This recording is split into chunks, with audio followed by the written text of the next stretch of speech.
দেখি আমি একটু জানতে চাই, আপনি যেটি বলছিলেন যে যেমন বৈষম্য বিরোধী ছাত্র আন্দোলন নানান অসঙ্গতিতে জড়িয়ে গেছে, এই কারণে এই সংগঠনটার দুর্নাম হচ্ছে কিংবা ভালোভাবে এগোতে পারছে না, কিন্তু নিশ্চয়ই আপনি ছাত্র শিবির হয়তো এগুলো করে না, আপনি নিশ্চয়ই সেটাই বলবেন।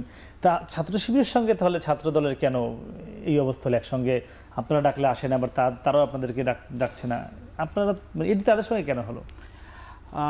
দেখেন, 5 আগস্টের পরে আমরা সবসময় বলছি আমরা ছাত্র রাজনীতির আমূল পরিবর্তন চাই।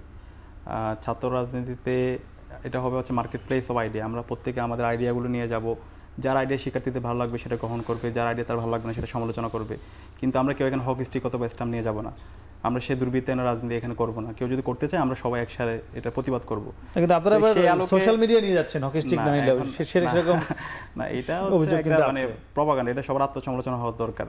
এটা এখানে প্রত্যেকের পক্ষ আছে। শিবিরের দায়িত্বশীল পর্যায়ের আপনি যদি একজন কর্মী পর্যায়ে কই গ্রামে কি বলছে এটাকে যদি আপনার দায়িত্বশীল পর্যায়ে কেন্দ্রীয় সভাপতি সেক্রেটারি এটাকে সে মানে রেফারেন্স হিসেবে বলে, তখন তো এটা খুব আনএক্সপেক্টেড। শিবিরের সেন্ট্রাল পর্যায়ে যারা আছে, মহানগর পর্যায়ে যারা দায়িত্বশীল আছে, তারা কি এরকম কোনো কমেন্ট করছে কিনা? কি বলতে চেয়েছিল? তো এটাকে আপনার ধরুন যে আমরা যদি ছাত্র দলের কালেক্টিভলি বট অ্যাটাক দেন, এই কালেক্টিভ বট অ্যাটাক যদি সাংগঠনিকভাবে নির্দেশনা না থাকলে কিভাবে শোনাবে? একদমই ধরেন আমি ওই যে কি জাতীয় সঙ্গীত নিয়ে প্রতিবাদ করছি, যে ওইখানে জাতীয় সঙ্গীত নিয়ে কেউ গ্রুপ করছে, আই হ্যাভ নো আইডিয়া।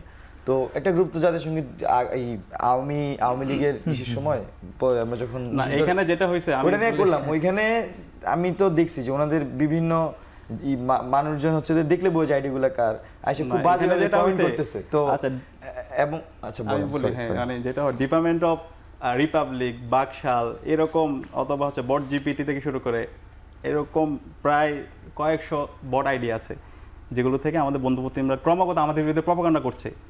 তো আমাদের উচিত এই ধরনের জুলাই পরবর্তী রাজনীতিতে, এই ধরনের প্রপাগান্ডা রাজনীতিতে যেটা এর আগে ছাত্রলীগ করছে অথবা অন্য করছে, এগুলো থেকে আমাদের পরিহার করা।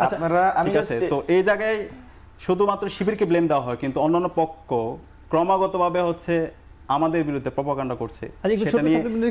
আপনি যেটি বলছিলেন যে বাক্যের যিনি বলছিল যে বাক্যটা ডাকলে সব ছাত্র সংগঠন যায়, সেক্ষেত্রে এই বাক্যেরটা কি সব ছাত্র সংগঠনের কাছে একটি মাঝখানে আছে, আইলে দাঁড়িয়ে আছে, না কোনো দিক ঝুঁকে যাচ্ছে? না, সেটা মানে অবশ্যই বাক্যেরা যেহেতু এই জুলাই অভ্যুত্থানের ফেস ছিল এবং কোঅর্ডিনেশন সবার মধ্যে করেছে, অবশ্যই ছাত্র সংগঠন গ্রহণযোগ্যতা আছে, অবশ্যই এটা তো অবশ্যই আমরা স্বীকার করি। এবং এই জুলাই বিপ্লব পরবর্তী আমাদের আশা ছিল আমরা যারা জুলাইয়ে একসাথে, আমরা যারা মজলুম ছিলাম, যারা একসাথে আমরা খুনি হাসিনার বিরুদ্ধে একসাথে লড়াই করেছি, জুলাই বিপ্লব পরবর্তী আমাদের একটা হচ্ছে মানে কমন একটা হচ্ছে আমাদের মধ্যে থাকবে, কানেকশন থাকবে। এর বাইরে যা যা রাজনীতি সে করবে, এবং সে আলোকে আমরা বারবার বলেছিলাম।